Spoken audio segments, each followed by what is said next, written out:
this time, I'm going to invite the judges to leave us to go to deliberate. More than one pitch has told them how they're allocating the money already. We'll see to what extent they agree with those directions, if you will. And at this time, I ask that the audience proceeds to voting as well. The instructions for voting are on your table. You vote using the conference app, either on your smartphone or your tablet. And the reminder that your votes actually count. You didn't get pitched the way the judges did. They have 160,000, but you do vote for a prize of $5,000. So there is an audience prize of $5,000. The poll will be open for the next 15 minutes. And while the judges are deliberating, it's my pleasure to welcome to the stage three speakers, three representatives from our funders. Tina Gridiron, the strategy director from the Lumina Foundation. Amy Kerwin, the Vice President for Community Investments from Great Lakes Higher Education Guarantee Corporation, and Ed Smith-Lewis, Program Officer with the Bill and Melinda Gates Foundation.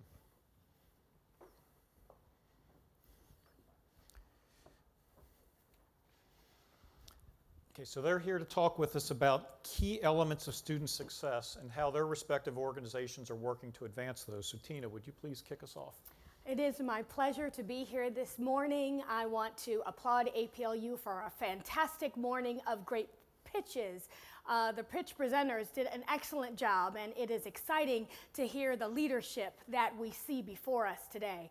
Lumina Foundation, as you know, is a foundation focused on increasing the proportion of individuals with high quality credentials and degrees. Our foundation believes that we need to get to 60% by the year 2025. As a nation, we are currently at 40%, so we have a long way to go. But as a foundation, we believe that there are key steps that higher education leaders, that stakeholders in communities, that champions committed to the talent of this country can be engaged in to see us as a nation reach that 60% goal.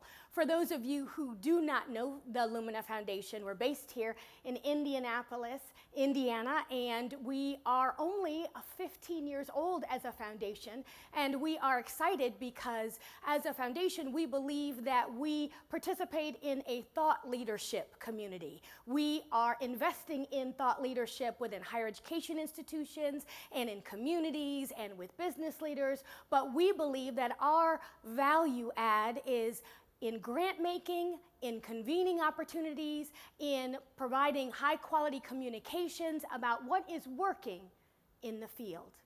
Our president was recently quoted as talking about 3 key strategies that champions focused on higher education completion could invest in. The first strategy, clearer pathways. We know that students are coming from many different experiences, whether it be veterans in the military, whether it be individuals who had great experience in service learning or experiences on the job market. The clearer pathways that are needed to help students translate all of their different educational experiences to lead to further education and future employment need to be clear and transparent for students. We know that for many students who don't have parents who graduated from a 2-year or 4-year institution, they sometimes are confused about the pathway that they need to take to ensure their success. Our foundation is committed to investing in those efforts that help to make pathways clearer for students. The second strategy that we encourage partners to invest in is around focusing on quality. We know that student success is often a result of many different experiences that can be translated by the student in terms of what they know and are able to do. But if we can't document that knowledge, that skill, that competency in clear ways, we often miss the great quality that we know that students are experiencing. We as a foundation believe that churning out degrees is not sufficient. Those degrees need to have, those credentials need to have value in the marketplace for career opportunities, as well as value in the academic experience for future training and learning. Quality is an important area of investment that our foundation wants to partner with those in the field that are making a difference. The third strategy we encourage our champions and partners to invest in is the area of reducing cost. Not just the expense to students, but also the costs that are incurred given the way that we deliver the higher education experience. How might we reduce the time to degree while not compromising quality? How might we provide innovative financial support strategies on campuses as well as in communities to help meet the needs of students? We know that students are working, they are supporting families, they have many different demands that call on their financial resources as well as their personal resources. How might we reduce the cost for students and communities to invest in the talent of the future? Lumina Foundation, our president just released a book. Many of you may have heard. The name of the book is America Needs Talent. Part of that book talks about the important role that many different players can participate in to increase higher education success. We know that more than 2/3 of all jobs in the year 2025 will require some form of education beyond high school. So when we think about what needs to happen both in 2-year institutions and 4-year institutions, as well as in businesses and community non-for-profits, we need many different champions to be a part of that talent conversation. It is a both and conversation. Both higher education leaders and champions outside of higher education need to join forces to make a difference for students. From Lumina's perspective, we are focusing our work in 2 different areas: mobilizing those champions that are already engaged and ready to move forward at scale, and then participating in new designs, new frameworks, new building opportunities to think outside the box. For those of you who might want to explore partnerships with Lumina Foundation in the future, there are a few resources that I would put before you as great roadmaps, if you will, in being a future partner with Lumina. Take a look at our president's book, America Needs Talent. It has a few suggestions about the things that our foundation is currently investing in and where we plan to go into the future. Take a look at a resource that we are calling Beyond Financial Aid. It is a beta document that is partnering and providing information to help institutions partner with their local community agencies and state agencies in order to meet the financial needs of students. Take a look at a recent document called our Credentials Framework. It is a document that lays out what are some of the innovative ways that we can stack credentials, stack learning opportunities, create a more transparent and seamless experience for students to gather learning and expertise in many different environments for their future career goals and their future academic success. And last but not least, there may be a resource called the Affordability Benchmark that might be a resource to help you get a sense of what are some of the financial baseline realities that we might all adopt and understand in order to make higher education more cost-friendly for students. Lumina Foundation is committed to systems level change that puts the student first. The traditional student and the non-traditional student. The student of color, the working student, the adult student, the swirling student, the student who has many different realities, barriers, and opportunities that lie before them. We look forward to partnering with you, the thought leaders of today, to take us to Goal 2025 into the future. Thank you. Tina's clearly passionate about the work that she and her colleagues at Lumina are doing.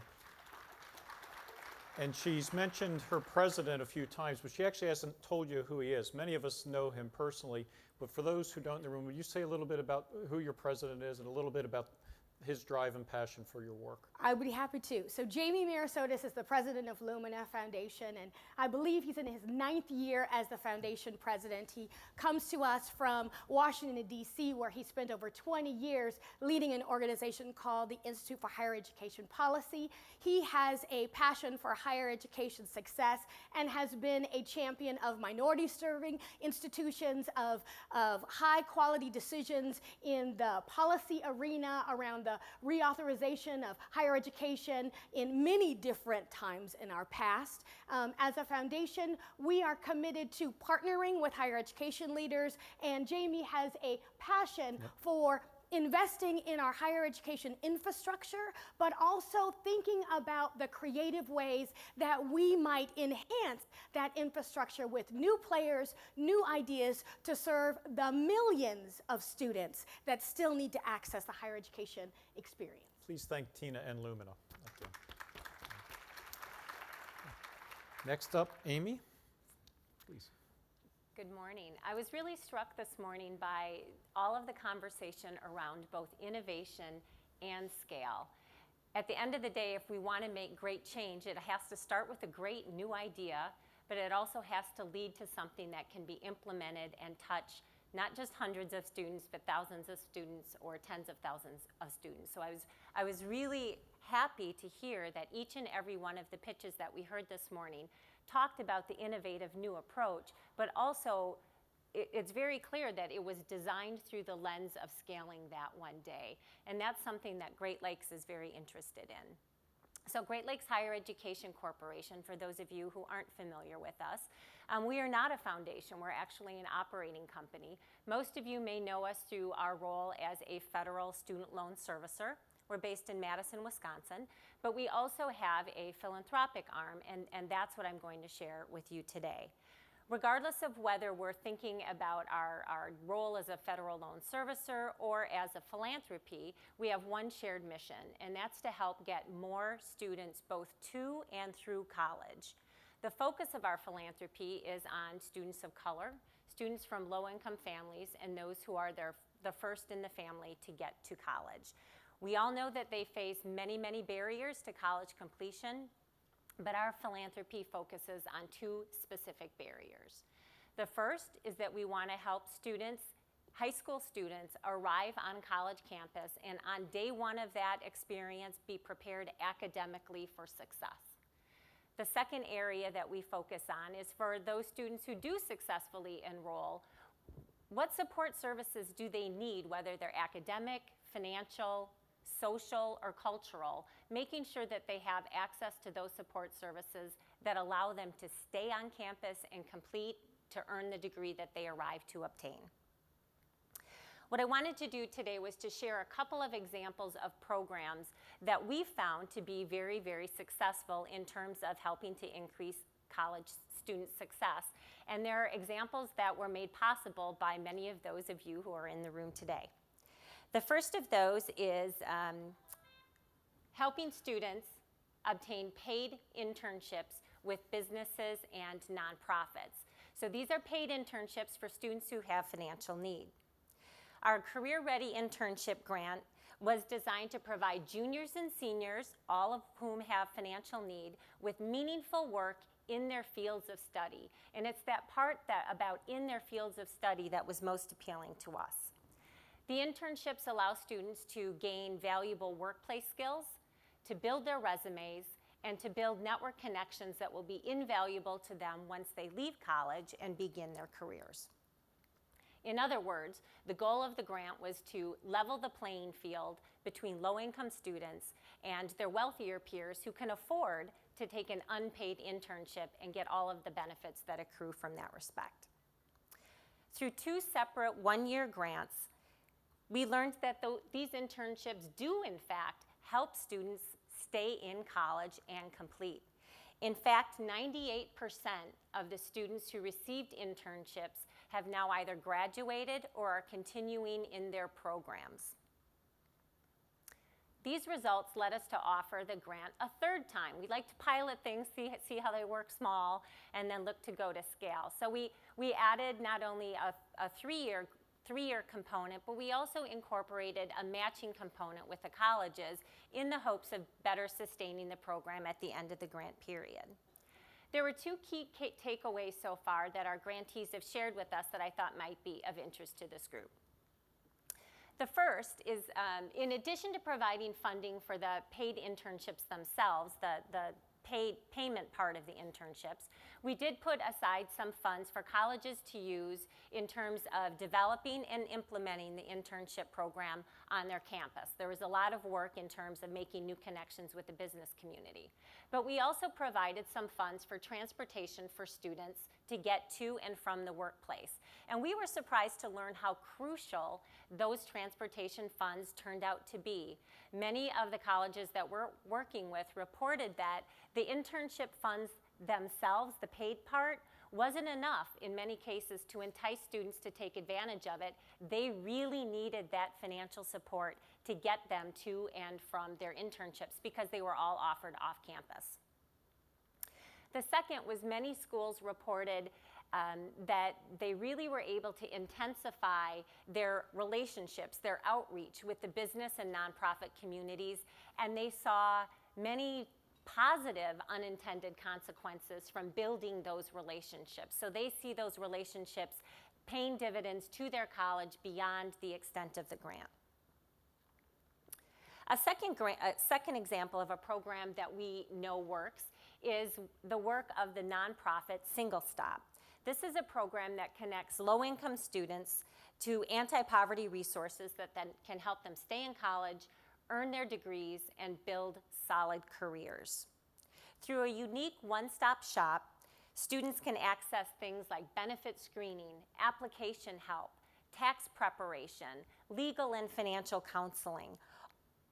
All of these things that allow them to access federal and state resources, as well as those that are available from more than 1 million nonprofits across the country.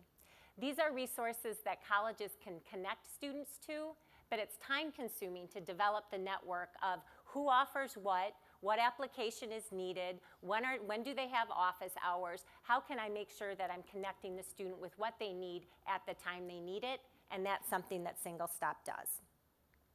And the model works.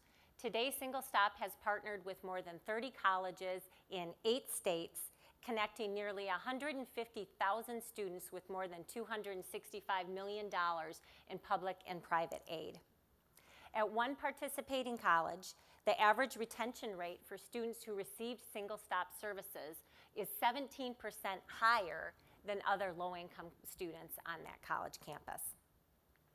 We're excited in terms of innovation and scale to help Single Stop fund the development of their technical platform that will allow students to self-serve rather than having to go to an office and have a sit down with a counselor, but allowing those students to access a platform at a time that's convenient to them and take advantage of those resources. So in addition to sharing 2 things that we know work, I want to give you a little bit of insight into where we're headed next. What investments is Great Lakes looking at over the next couple of years? The first is an effort to scale a program that kind of burst onto the scene a couple of years ago as a new and innovative practice, text messaging. I'm sure you've all heard of text messaging. And I don't think I need to make a big case for it, but as many as 40% of college-intending high schools leave college or leave high school, they have their college acceptance letter in hand, yet they never show up in class come fall. The reason, as many of us know, is there's a number of crucial tasks that students need to take care of over the summer when they're no longer connected with their counselor or their teacher. Those are things like finalizing their financial aid, getting through the verification process, registering for orientation, confirming campus housing, and so on and so on. It can be quite a gauntlet for any student, but especially so for a student who's their first in their family to attend college. Sending a handful of short texts to students over that summer with the steps they need to take, links that allow them to take immediate action, and the request to follow up with an additional text for help, they can all make a difference. And we know they can make a difference based on research that was performed by Dr. Ben Castleman at the University of Virginia and Dr. Lindsay Page at the University of Pittsburgh. But let me be clear, Great Lakes isn't interested in reconfirming those results. We think the body of evidence exists that demonstrates that this is successful. What we're interested in is partnering with colleges and high schools, bringing them together to take advantage of this body of work to help slow down, decrease summer melt, especially for the students who are most likely to melt away. The second area that we're interested in is helping to get more students to not be placed in developmental education. Developmental education really is a struggle for disadvantaged students. They are the low-income students, students of color, are placed into DevEd courses much more than any other student. And often it's standardized tests that determine whether a student will go straight into college level courses or be placed into DevEd. Recent research also shows that too many students are being placed in DevEd courses when they could actually achieve a C or higher in their college level course. So we're interested in partnering with colleges that are devising different ways to assess whether a student should be placed. What other multiple measures can be used? Should we be looking at GPA? Should we be looking at class rank? Should we be looking at other non-cognitive factors in addition to those standardized tests and giving students the opportunity to succeed in a college level course on the day they arrive on campus? So we're really excited to be funding a landscape survey that is addressing across multiple states what campuses are in fact experimenting with multiple measures. Once we receive the result of that assessment, we are interested in reaching out to campuses and talking about how we might partner to move that forward. So Amy, you're throwing out some ideas for partners, and there's potential partners in this room that want to respond to what you're talking about. So what is your service area? What is your Great Lakes service area? Which states in here are eligible to participate? That's a great question, and be prepared to note that many of these states do not touch a Great Lake in any way, shape, or form. There are Wisconsin, Ohio, Minnesota, Iowa, and Arkansas. Okay, very good, thank you. Ed, Bill and Melinda Gates Foundation? Yes, I too want to share the excitement of being here today with you, the individuals and institutions on the ground doing the work for student success. At the Bill and Melinda Gates Foundation, we just celebrated our 15-year anniversary as a foundation, and our post-secondary strategy is just 8 years old. So a really young strategy in the grand scheme of things. About 3 years ago, maybe 3.5 at this point, we made a substantial shift in how we think about our work.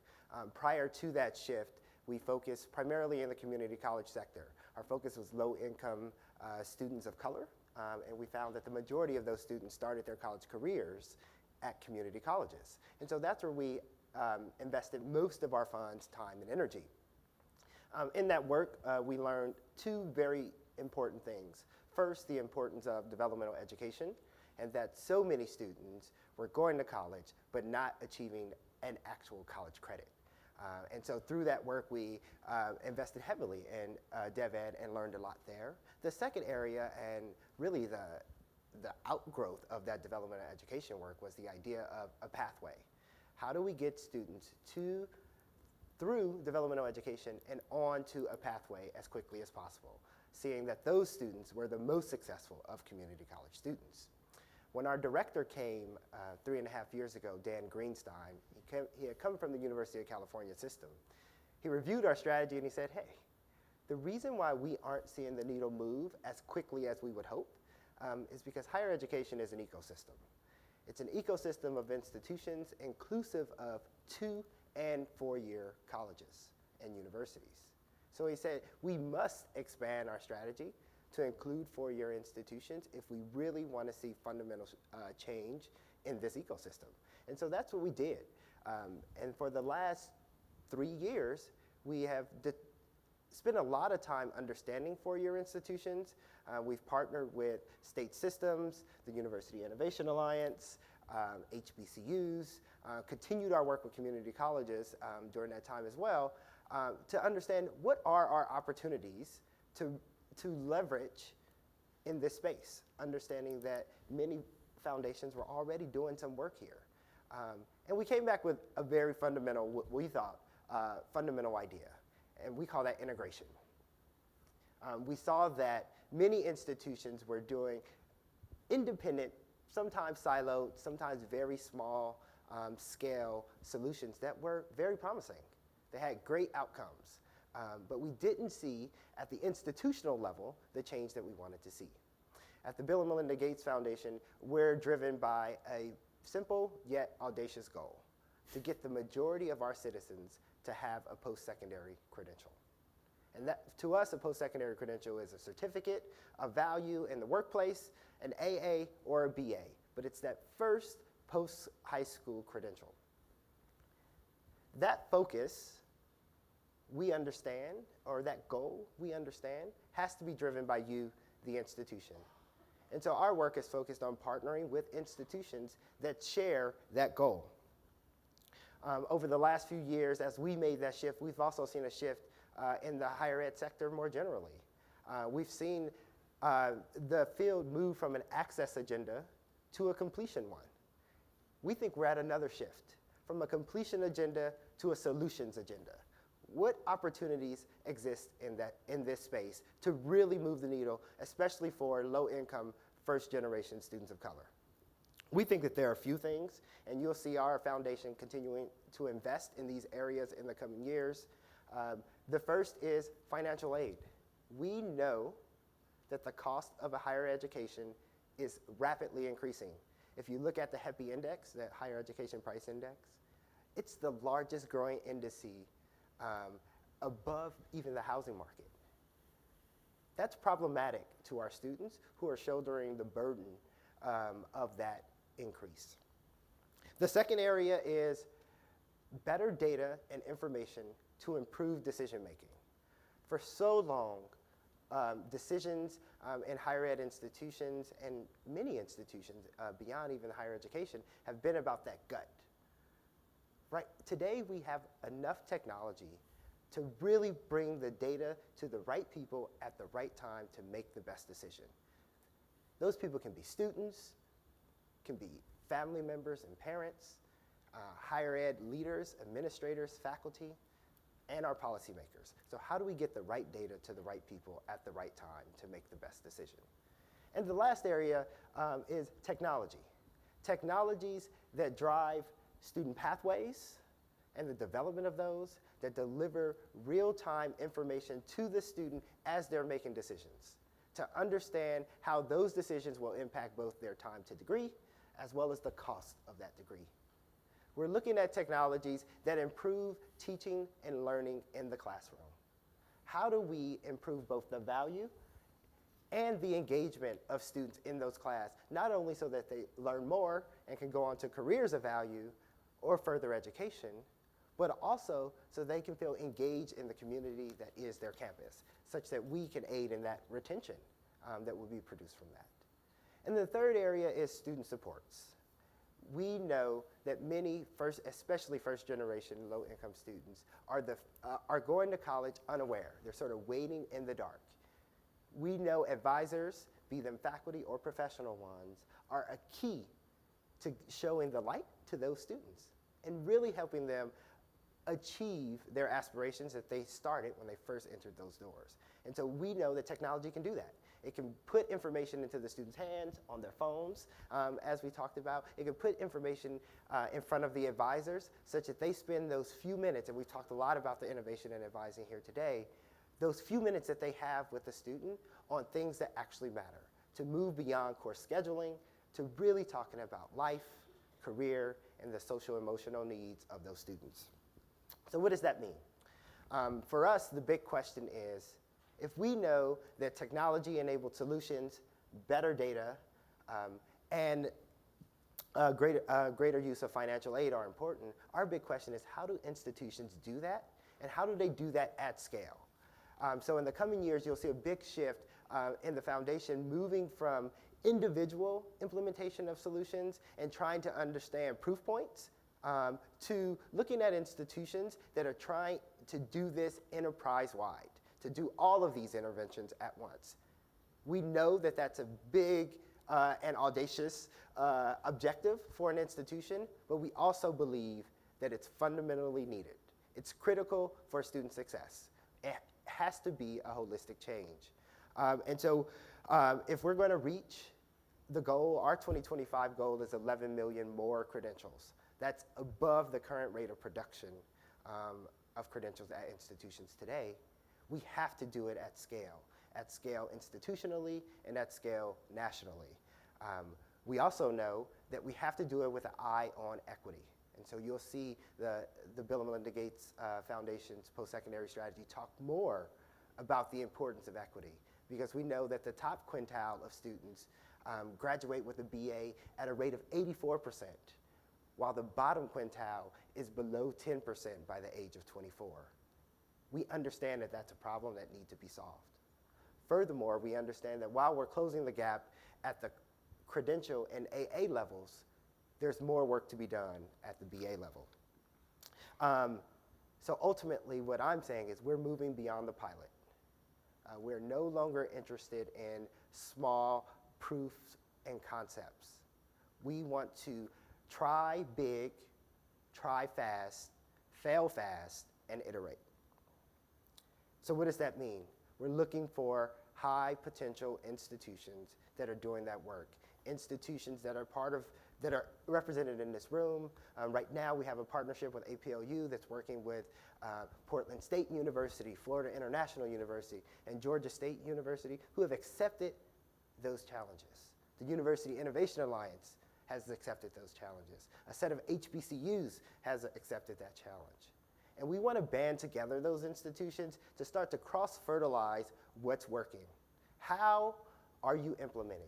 How are you doing this work at scale at your institution? How do we remove the roadblocks that are keeping us from doing this work? We want to connect those institutions ultimately to build a movement that focuses on completion of degrees of value with high quality, a movement that moves beyond prestige as a indicator of the students you take in and more of an indicator of the students that you graduate. We want to build a movement that understands that if we don't do this work at scale for all institutions, we will fail our students. We believe that if we can catalyze a small set of institutions to do this work effectively, promote that work, stand those institutions up as exemplars, that we can actually shift the field. There are 4,000 plus institutions that we would consider our target institutions. We are unable to fund every one of those institutions, understanding that the higher ed industry is a $400 billion industry. But we want to invest our funds in that small set that we think can shape and influence that 4,000 to get to those completion goals. Thank you. So Ed, you mentioned institutions, but as I understand it, and as you gave your examples, Gates really isn't funding individual institutions anymore. It's funding, whether it be state systems, alliances, consortia. I mean, you fund urban serving universities. You fund, I think, the university systems in Texas, Georgia, and Tennessee, I believe. And so talk a little bit about the mindset of the types of grantees you want to hear from and what you're looking for in this new era of higher education focus. I would augment that a bit and say we are still funding individual institutions, but we have an eye on collaboration. We want institutions to work together. So you'll see across our work with state systems, the University Innovation Alliance, a set of HBCUs, we have a common approach to the work. There's a common framework to how we're evaluating that work, and there's a common ask. We believe that there are 3 interventions that institutions must do, interventions around leveraging technology for advising reform, teaching and learning, and creating those pathways that we spoke about. But we know that a small set of institutions isn't going to reach the scale goal. And so we're looking for those institutions to share what they're doing. And so the University Innovation Alliance is a prime example of high potential, audacious institutions coming together to understand what works, to share promising practices, and to avoid the pitfalls and reinventing of the wheel. We're excited by that kind of practice, and so we're looking for institutions to do that. So we're still funding individual institutions, but when you come to us with options to share your work, to scale your work beyond the walls of your institution, that's what excites us. Terrific. The judges are not yet back, so, oh, the judges are back. Okay. So first, let's thank our 3 panelists, Tima, Amy, and Ed, as well as Lumina, Great Lakes, and Bill and Melinda Gates for supporting this session, but more importantly, for supporting so many of our institutions. Thank you. Okay. Yep. Yep. That'll. Yep.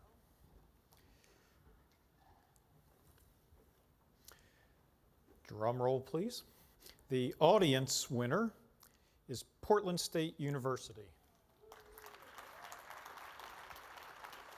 Sona, if you want to come up, we actually have a check to present.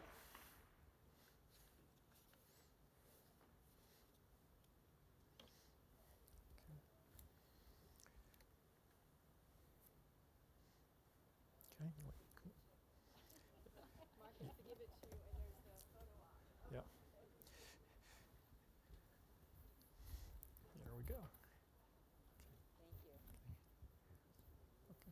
It was in the middle of the screen here. Okay. Congratulations. Terrific job. Thank you. Do I take this back You on the could- plane with me to Portland? You can discuss that with Sherry. Well, with that, it's my pleasure to invite the judges up to give the moment of truth for the big money. Judges.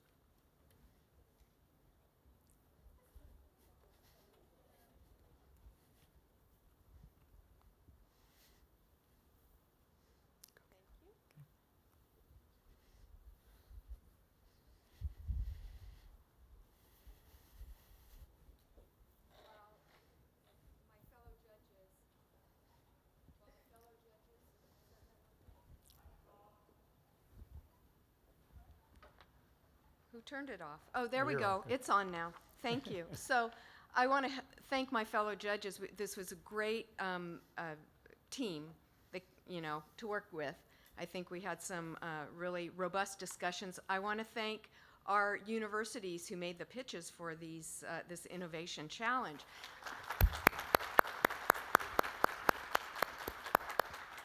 I'd love to see you on Shark Tank, someday. I think you'd be very, very successful. In fact, I watched an episode of it last night in preparation for today. It's not often you get to do that, as part of your official job. Hello, everyone. Reminder, I'm Kathy Sandeen. I'm Chancellor of the University of Wisconsin Colleges and University of Wisconsin Extension, and it's my pleasure to give out the final award for this Innovation Pitch Challenge, what we call Student Success 3.0, Innovations in Advising. And we saw a lot of very, very great ideas up here today, focused on issues that we're all grappling with in unique and very rigorous ways. It was difficult for us to come up with our winners of this, but we were challenged by the funders of these prizes, and I should remind you, again, the Gates Foundation, Great Lakes, and Lumina Foundation, to give at least one of the competitors a $100,000 prize, and we could go up as far as $160,000. What we've decided to do, because we had such difficulty, is we are splitting the award among 2 institutions, and one will receive $100,000, the other will receive $60,000. So the recipient of the $100,000 award, we felt this was one of the most innovative out of many innovative ideas, really breaking the box on student advising in an effort to scale up efforts beyond what we can do with individual advisors. And the recipient of the $100,000 award is Portland State University.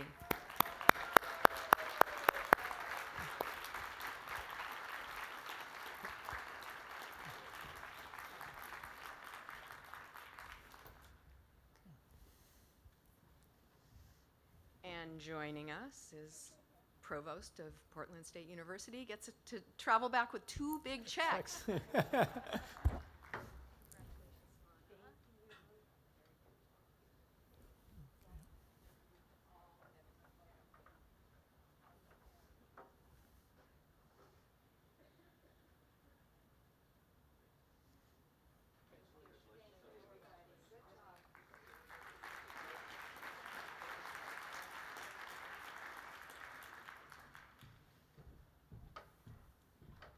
And the recipient of our second award of $60,000.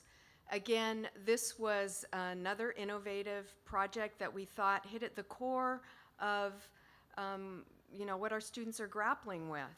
And the recipient of this award is Florida International University for their course scheduling technology. Congratulations.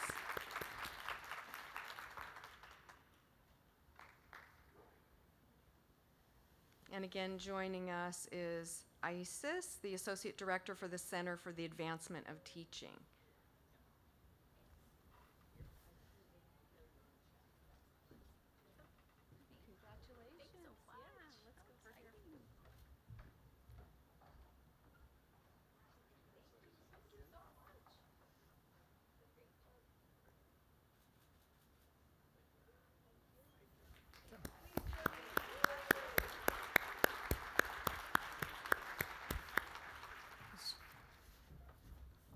Thank you.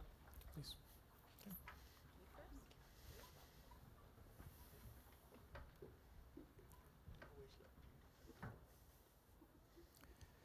Well, the audience has spoken and the judges have spoken, so let's congratulate again Portland State University and Florida International University.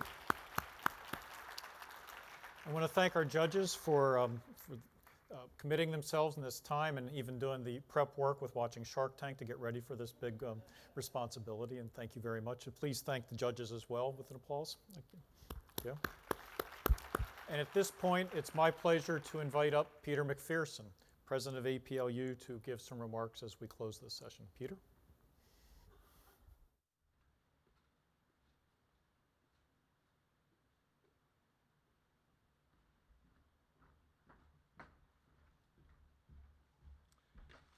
Well, thank you, Michael, and thank you all of you that are here and participated at this meeting. I want to congratulate the winners. I can see the judges had a hard time making these excellent decisions that they have just a few moments ago.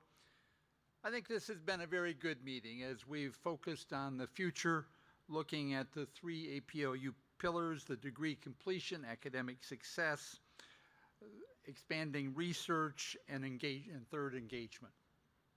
We've looked at all these with great substance, with lots of vigor. As I was sitting back in the room a few moments ago, I thought, well, how would I characterize the people at this meeting? I bet you would agree with the following. We're a group that wants to change the world. We are, in that end, we're idealistic, we're then smart, we're innovative, and we work hard, don't we? And I think that's the combination that really can change the world. We've got so many important things to do. Meetings like this, I think, help and invigorate, and we learn from. And thank you so much for all being here. Now, we have a meeting We have our summer meetings, which are excellent as well. We will have another meeting in a year in Austin, another next annual meeting. All this, of course, takes a great deal of work. I want to thank the APLU staff, those that organized this meeting, those that helped plan the program, and of course our friend and colleague Jean Middleton, who kind of keeps it all organized together. But I also think and realize, we at APLU in Washington realize that a huge number of you, in fact, in some ways all of you, organize and drive this meeting. So let me just close by saying thank you to all of you. Have a good trip home.